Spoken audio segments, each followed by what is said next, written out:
Hello friends, welcome to the lecture series. I am Prakash Virja. Now the start of Unit 2, Variational Principle and Lagrangian Formulations. Short question આપણે જોવાના છે આમાં એક માર્કમાં જે યુનિવર્સિટીમાં પૂછાય છે.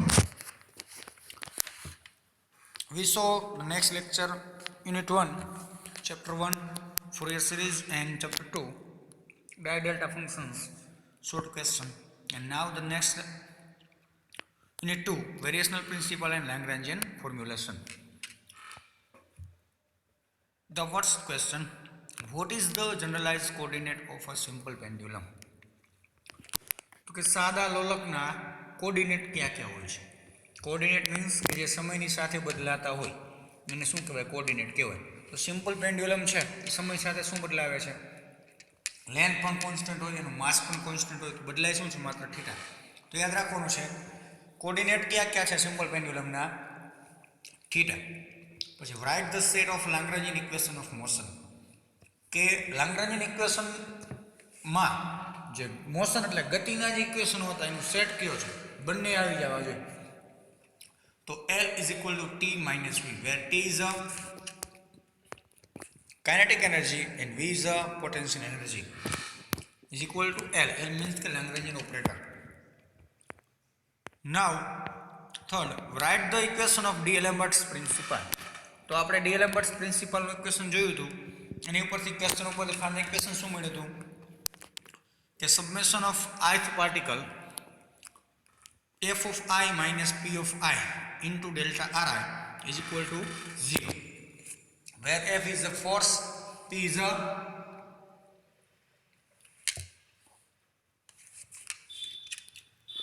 f of I શું છે? એ ફોર્સ છે, અને pi શું છે? એનું વેગમાન છે, મોમેન્ટમ. અને ડેલ્ટા Ri શું છે? એનું ડેરિવેટિવ છે. Fourth question, the product qj into del qj must have the dimensions of. તો ડાયમેન્શન ક્યાંનું છે? qj and delta qj છે, ડાયમેન્શન શું દર્શાવે છે? તો એનું વર્ક દર્શાવે છે. Okay, w. Now next, give the expression of Hamilton's principle. તો હેમિલ્ટન પ્રિન્સિપલનું ઇક્વેશન શું હતું? તો I is equal to integration of t1 to t2 into L dt. Now sixth question, mention the name of constraint which are classified on the base of time. તો આપણે જે constraint જોયા હતા, constraint means કે limitation વાળી કંઈક ગતિ હતી, એમાં આપણે કયા કન્સ્ટ્રેન્ટ છે એ ટાઈમ ઉપર આધારિત છે. ટાઈમ ઉપર આધારિત હોય એવા કન્સ્ટ્રેન્ટના આપણે નામ આપવાના છે. તો એમાં બે કન્સ્ટ્રેન્ટ આવશે, સ્કેલેરોનોમિક કન્સ્ટ્રેન્ટ અને રિયોનોમિક constraint. 7. On which base the constraint holonomic and non-holonomic constraint are classified.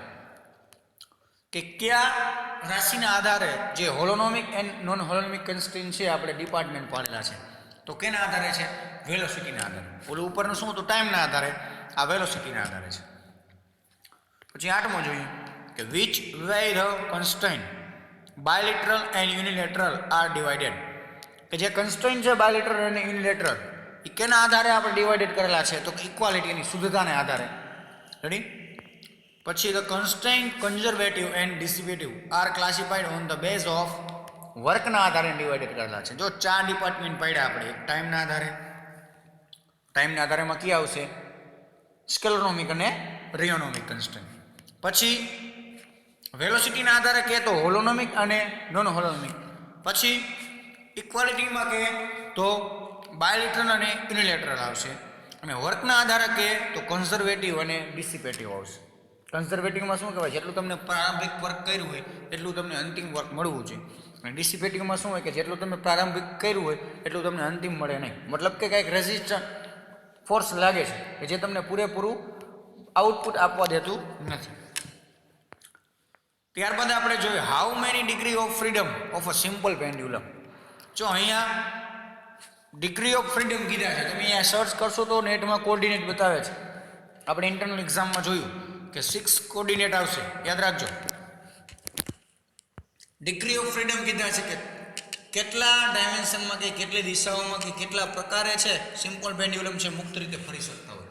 તો 3 ડાયમેન્શનમાં તો લોલકમાં આવે ને આવર્તકાળ હોય, પ્લસ જે સિમ્પલ પેન્ડ્યુલમનો બોબ લટકાવેલો હોય છે એ 3 ડાયમેન્શનમાં ઘૂમતો હોય. તો 3 અને 3 તો 6 કોર્ડિનેટ થશે. Okay, sorry 6 degree of freedom થશે, કોર્ડિનેટ નહીં. How many degree of freedom of a 2n particle with n/2 equation of constraint in space? તો શું આવશે? 6n degree of freedom આવશે. Give the general expression of Cartesian coordinate in term of generalized coordinate. તો generalized coordinate નું આપણે Cartesian પ્રમાણે દર્શાવવું હોય તો ઇક્વેશન શું હતું? ri is equal to ri bracket q1 q2 q3 2qn અને ટાઈમ કોઓર્ડિનેટ t. ઓકે, તો આ જનરલાઇઝ કોઓર્ડિનેટ છે. કેના માટેનું કે ડિસ્પ્લેસમેન્ટ માટેનું કે તો ભલે, ડાયરેક્શન માટેનું કે તો ભલે. ડાયરેક્શન x કે તો r ની જગ્યાએ x આવશે, y કે તો y આવશે, z કે તો z આવશે. Okay, now 13th write the expression of generalized displacement. હવે સ્થાનાંતર માટેનું ઇક્વેશન કીધું છે તો delta ri is equal to summation of j1 2 3n. 3n કેમ લીધા છે? તમને 3 ડાયમેન્શન માટેની વાત થાય છે. r છે એ કેવા માટેનું છે? 3 ડાયમેન્શન માટેનું છે. Delta ri upon del q છે ઇન્ટુ ડેલ્ટા q છે, જે ઇક્વેશન છે જનરલાઇઝ્ડ ડિસ્પ્લેસમેન્ટનું. What is the expression of generalised velocity? હવે જનરલાઇઝ્ડ વેલોસિટીનું ઇક્વેશન શું છે? તો આમાંથી 3 ક્વેશ્ચનમાંથી કોઈ પણ 12 13 અને 14 માંથી પૂછાઈ શકે. તો ri dot is equal to summation of j2 3n particle delta ri del q છે into delta qj dot plus delta ri upon del t. તો અહીંયા qj શું છે? Generalised velocity. Sorry, qj dot is equal to generalised velocity છે. What is the formula of the problems of calculus of variations? તો અલગ અલગ variation માટેનું calculus આપણે કરવી હોય તો એનું ઇક્વેશન શું છે? કે I alpha is equal to integration of f, where f is a force, y x alpha into y dot x alpha into x into dx. y માટેનું બે કોઓર્ડિનેટ લીધા છે, x alpha અને y dot એટલે કે એનું derivative નું x alpha લીધું છે અને x ડાયરેક્શન માટેનો માત્ર x લીધો છે. Write the Euler-Lagrangian differential equation. તો ઇલ્યુર આવે એટલે લાગ્રાન્જિયન નો જે l હતો એની જગ્યાએ તમારે શું મૂકવાનું છે? f મૂકવાનું છે. બાકી સેમ હિયર ઇક્વેશન છે. તો del f upon del y z minus d upon dx into del f upon del y dot is equal to 0. 17th, the Rayleigh dissipation function is defined as f. તો f બરાબર શું થશે? Minus kx dot. Rayleigh dissipation function માટેનો જે equation છે. What is the Lagrangian for a charged particle in electromagnetic field? તો લાગ્રાન્જિયન equation હતું electromagnetic field માટેનું શું હતું? તો L is equal to T minus Q phi plus Q upon C into V into A, where T is a kinetic energy, Q is the charge of particle, phi is the angle, C is શું છે? એનું Faraday, પછી V છે potential energy છે, A શું છે? એનો વિદ્યુત પ્રવાહ. એટલે કે ઇલેક્ટ્રિક ફિલ્ડ માટેના જે ચાર્જ આવે છે એનો કુલમ છે, એમ્પિયર છે, કાઇનેટિક એનર્જી છે કોઈ પણ પાર્ટિકલની, આ બધું લેવાનું છે. ત્યારે તમને એનું ચાર્જ પાર્ટિકલ માટેનું ઇલેક્ટ્રોમેગ્નેટિક ફિલ્ડનું લાગ્રાન્જિયન ઇક્વેશન તમને મળશે. ઓકે, તો આપણે આટલા 18 ક્વેશ્ચનમાંથી સૌરાષ્ટ્ર યુનિવર્સિટીની એક્ઝામમાંથી કોઈ પણ પૂછાઈ શકે. Okay, so thank you so much student watching my video.